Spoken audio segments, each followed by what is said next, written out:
අලුයම පහට පමණ මා අවදි වූයේ කවුද දොරට ගසනා ශබ්දේනි. දොර ඇර බැලූ විට මා දුටුවේ මා කැඳවාගෙන යෑමට කොග්ගල මහතාගේ ගෙදරින් පණිවුඩයක් රැගෙන සිටි සියාතුයි. පෙර දින රැ කිහිප වරක්ම නිලමේ මා ගැන විමසූ බවත් හිරු නැගීමට පෙර කෙසේ හෝ මා හමුවීමට ඇවැසි බවත් ඔහු කියා ඇත. මා ටික වේලාවකින් පැමිණෙන බව කියා සියාතු පිටත් කිරීමට තැත් කළද හේ මා සමගම යා යුතු බව තරයේම කියා සිටියෙමි. නොපමාවම මා එහි යෑමට ලහි ලහියේ සූදානම් වෙමි. අලුයම තේ බොන විට මාගේ බිරින්දෑ මා සමග කීයේ පෙර දින රෑ 12ට පමණ ගෙදර ඉදිරිපිට වූ ජම්බුගස එවලේ හැම තද සුළඟකින් කඩා වැටුණු ඇසි මා අවදි කිරීමට ඇය කොතෙකුත් දිරිදැරූ නම් නොහකි වූ බවත්. එම ගස කැඩී තිබුණී නම් මා උදෑසන දොර ඇරිය විට දැක්ක යුතු බවත් එබන්දක් මා නුදුටු බවත් ඇය සමග ගොස් බැලූ විට ගස යහතින් තිබෙනු දුටිමි. තේ පානයෙන් පසු හිරු නැගීමට පෙර කොග්ගල මහතාගේ ගෙදරට ළඟා වීමට පිටත් වෙමි. අතරමඟදී සියාතු මා සමග කීයේ පෙර දින රෑ කොග්ගල මහතා බොහෝ වේලා හොඳ සිහියෙන් පසු වූ බවත් වරින් වර ආවේශ වී නොයෙකුත් දේ කී බවත් මා හමුවීමට අමුත්තන් කිහිප දෙනෙකුම පැමිණ ඇති බවත් මකර නම් භූතයෙක්ද මා හමුවීමට නොවිවිසිල්ලෙන් සිටින බවත් නිලමේ කිහිප විටක්ම කියා ඇත. කොග්ගල මහතාගේ ගෙදරට යන විටත් හිරු නැගී නොතිබිනි. මා එහි පැමිණීමට විනාඩි කිහිපයකට පෙර නිලමේ කතා කොට මා ගෙදරින් පිටත් වූ බවද අව ටික වේලාවකින් එහි පැමිණෙන බවද පවසා ඇත. මා ගෙදරට ගිය විගසම කොග්ගල මහත්මිය මට කීවේ පිරිත් කීමට සංඝයා වහන්සේලා කිහිප නමකට ආරාධනා කර ඇති බවත් උදේවරුවේ උන්වහන්සේලා වඩිනු ඇති බවත්ය. කොග්ගල මහත්මිය දුන් තේ කෝප්පය බොන විට කොග්ගල මහතා කාමරයේ සිට ශබ්ද නගා කතා කරනු ඇසින. කොග්ගල මහතා මා පැමිණි බව දුටුයේ නැත. මහත්තයා එන්නකො මෙහාට. ඔය තේ එකත් අරගෙන වෙන්න. මහත්තයාට කියන්න දේවල් බොහෝමයක් තියෙනවා. තේ කෝප්පයත් අතේ ඇතිව මා කාමරයට යන ගමන් නිලමේ good morning මොකෝ තේ ටිකක් නිලමෙටත් දෙන්න දැයි මම ඇසින්. අපි මේ තරම් වටිනා භාෂාවක් කියද්දි ඇයි මහත්තයෝ ජරා භාෂාවක් මෝනින් විතරද හොඳ වෙන්න ඕනේ. ඇයි එතනින් එහාට හෙන ගහලා ගියත් කමක් නැහැ නේද? මහත්තයා මටත් තේ ටිකක් ඕනෑ දැහුව නේද? අනේ වන්ද මහත්තයා මහත්තයාගෙන් සංග්‍රහයක් විඳින එකත් මට මහා ගෞරවයක්. හොඳයි. එහෙනම් මහත්තයාගේ තේ කෝප්පෙන්න ටිකක් දෙන්නකෝ. ඒත් මට කෑම වීම නම් ඕනෑ නැහැ. මම තේ කෝප්පය ඔහු වෙත දිගු කළෙමි. හාපෝ බෑ මහත්තයා. ඔහොම නෙමෙයි. මහත්තයා බීලා ඉතිරි කරලා තුට්ටක් දෙන්න. මං තේ භාගයක් බී ඉතුරු භාගය නිලමේට දුනිමි. නිලමේ කෝප්පය දෝතින්මගෙන එය අමුත්‍යක්සේ බිව්වේ එක උගුරට. මහත්තයා කවුද කියලා හරියටම දැනගත්තේ ඊයේ රෑ තමයි.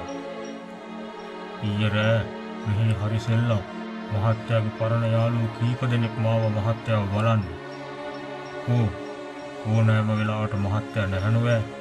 මට බේරිල්ලක් නෑ මහත්තයා ඉන්න තැනට ඒ අයත් එක්ක යන්න කියලා. ඉතින් මං ඒ ඇත්තොත් එක්ක ගියා මහත්තයාගේ ගෙදර දිහාවේ. මහත්තයා ගොරෝ නිදි. හැබැයිටම මහත්තයා ওই තරම් හොඳට නිදාගන්න හැකි හිත නිදහස් ඇයටලු නේද? අපි කට්ටියම එකතු වෙලා මහා හුණගක් මැව්වා. දොරකඩ තිබුණු මහා ගහක් කඩලා දැම්මා. මොනවා? මොන ගහක්ද? දොරකඩ තිබෙන ගහ තාම ඒ විදිහටම තියෙනවනේ. නිලමේ බොරුත් කියනවා වගේ. බොරු නම් අහන්න නෝන මහත්තයාගෙන්. ඒ සද්දෙට නෝන මහත්තයා නැගිටලා මහත්තයා අවදි කරන්න කොයිතරම් වෑයමක් කළාද? කොහෙද? මහත්තයා නොවේ අවදි වුණේ. මකර මහත්තයාගේ ඇඳ ළඟට ගිහින් මහත්තයා දිහා හුඟක් වෙලා බලාගෙනත් හිටියනේ. මහත්තයා රාවණ කාලේ මකරලත් එක්ක බාරෙතට ගියාලු රාවණා වෙනුවෙන් සටන් කරන්න. මහත්තයාගේ කාලේ නමක් දැන් කීවා. මට දැන් මතක නැහැ. දැනට අවුරුදු 1000කටත් වාගේ උඩදී මකර ගිහින් තියෙනවා හූනියන් දේවතාවුන් වහන්සේත් එක්ක යක්ෂ කට්ටුවේ රැස්වීමකට. ඒ රැස්වීම තිබිලා තියෙන්නේ සමන ලඩවිය කුහරගලයි. ඒ හමු වුණාට පස්සේ මහත්තයා දැක්කේ ඊයේ රෑලු. අද ඉර පායන්න ඉස්සර කොහොම හරි මහත්තයාට මේ බව කියන්න කිව්වා. නෝරදවාම අදරයට එන බව කිව්වා. නිලමේ දිග විස්තරයක් කළා. ඇයි නිලමේ? ඒ අය දැන් ගෙන්වන්න බැරිද? මා ඇසුවේ නොයිවසිලිමත්වයි. ඒ අයට කතා කරන්න බොහොම රහසිගත දේ තියෙනවලු. ඒ නිසා දවල් කාලේ තවත් අය මෙහි රැඳී ඉන්න නිසා කතා බහට අවහිර වේයයි කීවා. ඒ අය කීවා ඒ අයට මහත්තයා හමු වුණේ මන් නිසා මට බොහෝම ප්‍රශංසා කළා. මහත්තයා මාත් දැන් හරි කෙරුම්කාරයෙක්. මටත් දැන් බලවත් යාළුවෝ ඉන්නවා. මන් දන්නවා දැන් මට කිසි අතවරයක් කරන්න බැරි බව. පරසිදු පබුදඩන් කළ පමණින් නැසුරු වෙලනිදු මදු වදන් නොකරති රුකුන් ගරු වරනිදු ගෙල වසන නාරද වෙමින් සරු ගුරුලිඳු වතින් යැයි ඇයි කිව යහළු තොරතුරු. නිලමේ හරි කවිකාරයෙක්නේ. සුභාසිතෙත් කටවාඩම්නේ. ඇයි මහත්තයෝ මං ගුරුවරයෙක්නේ. මං ওই පොත් ඔක්කොම කියවලා තියෙනවා.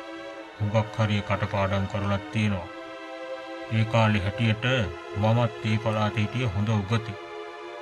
නිලමේ වටපිට බැලුවේ මහත් අසහනයකින් නෙමෙයි. කොහොම ඉන්න මහත්තයා?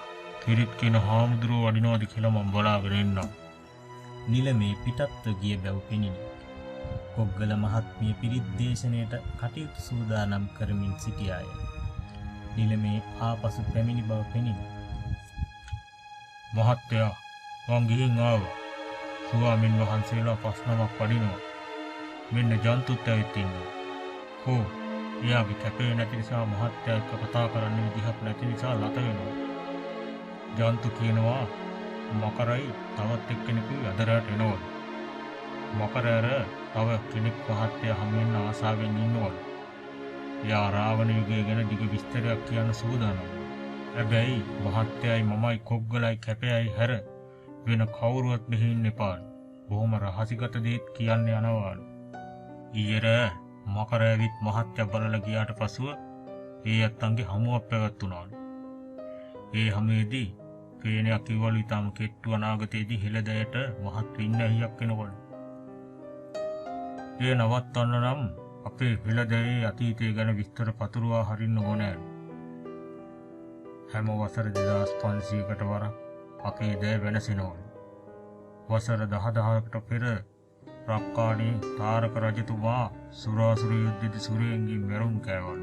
වසර 7500කට පෙර මහා බලිපුර මහා බලි රජතුමා සූරයන්ගේ මැරුම් කෑවලු. වසර 5000කට පෙර මහා රාවණ රජතුමා ගිලසිඳගත්තේ රාම කුමාරයාට පෙරදුන නිසාලු. වසර 2500කට පෙර සිංහ පවුලේ විජය මෙහි පාවෙලා ඇවිත් සිව් හෙළදෑයට තමන්ගේ පවුලේ නම වන සිංහ එකතු කළා. සිව් කපල සිංහ හෙළයක් හැදුවා. ඉන් වසර 2500කට පසු මේ යුගයේ සිංහලයා නැති වෙනවා. ඒ ටික ඒ අයට කරන්න හැකියාවක් නැතිලු. ඒ නිසා මහත්තයාටවත් කියා තබන්න ඕනෑලු. මහත්තයාට ඒ විස්තර දුන්නම හෙලිකල යුතු මොනවද? හෙලිකල යුතු නොකළ මොනවද යන්න මහත්තයා තෝරා බේරා ගනිමු. මං කල්පනා කළේ කැපය ගෙන්වා ගැනීමට තමා අමාරු.